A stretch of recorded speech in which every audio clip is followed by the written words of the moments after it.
Sister Maury. So she's going to take us into the parlor, into the time of 1815. So would you take us in there? Yeah, come on in here.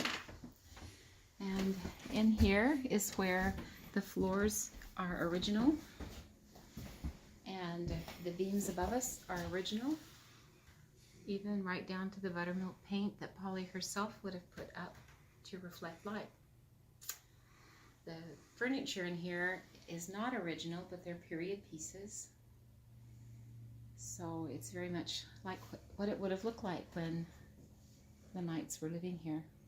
Whereas there's 7 children here. And over here, as we walk down this way to where the back door was, you can see the place in the back door where, this is where Polly would have told her guests to please wipe their feet before they come into the house. And you can see it's been worn away, and eventually it did break through and they replaced the boards underneath. So over here is where the Cooperstown edition, 1827 Cooperstown edition of the Bible is. It's one that's locally made, and this is what the families would have had back then and would have read from.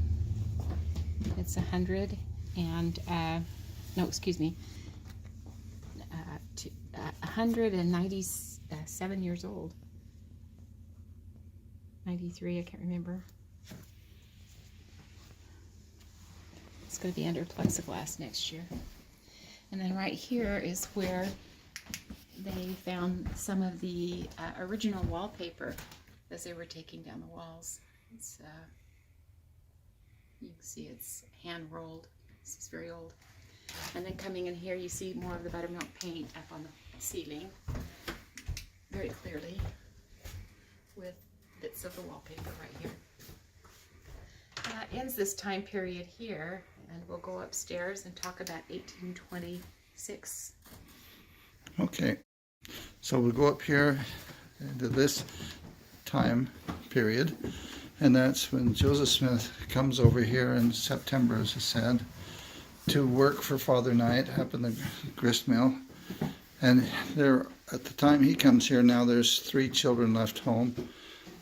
There's 2 girls, Polly and Elizabeth, are in their teens, and they will be staying over here. We're not sure which side was this, boys or girls, but we will walk in here for a second and see this inside. The beds are all already taken down for the winter time.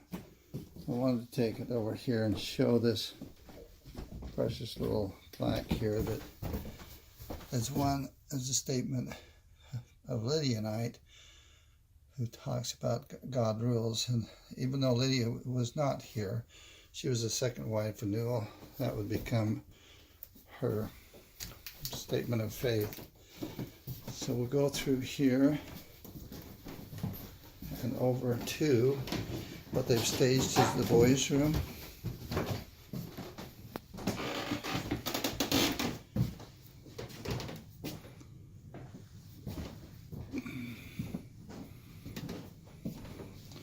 So when Joseph roomed here, he would room with Joseph Knight Jr. And if only these rafters could talk, they could tell about how the time came when Joseph had built up enough trust in this family that he finally tells Joseph Knight Jr. of the sacred things that have happened to him. It'll be 6 years since he's had his first vision, and a little bit shorter than that since he's had his first visit with the angel Moroni. On this door, there's you can see the handwriting of the craftsman who built this door. The owners found out after they were trying to remove the paint, and they discovered almost too late that they were taking away that signature.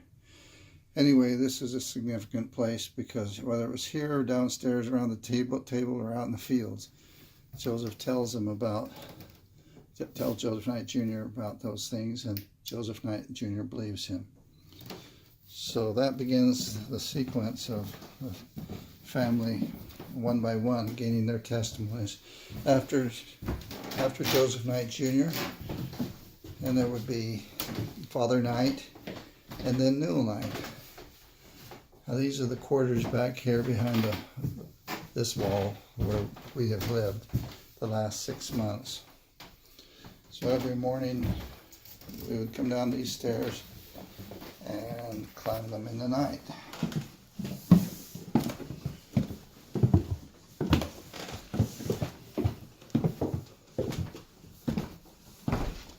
Okay, with that, Sister Maury's going to take us into the next period of time that Joseph comes here. That time period ended upstairs with the marriage of Joseph and Emma, and so we come in here to 1829, and that's a time when Joseph's married with Emma, and he's living in harmony, and he and Oliver are translating from the plates. And there comes a time when they are hungry. They run out of food and supplies, and so they come and petition Father and Mother Knight, who are their very dear friends.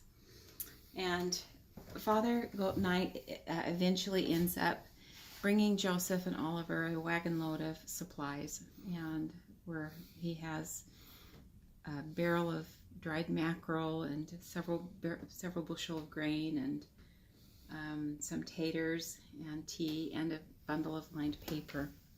What that does is it allows Joseph and Oliver for another 7 weeks that they can translate nonstop from the plates, after which time the persecution becomes so intense in harmony that they go to Fayette to finish the translation.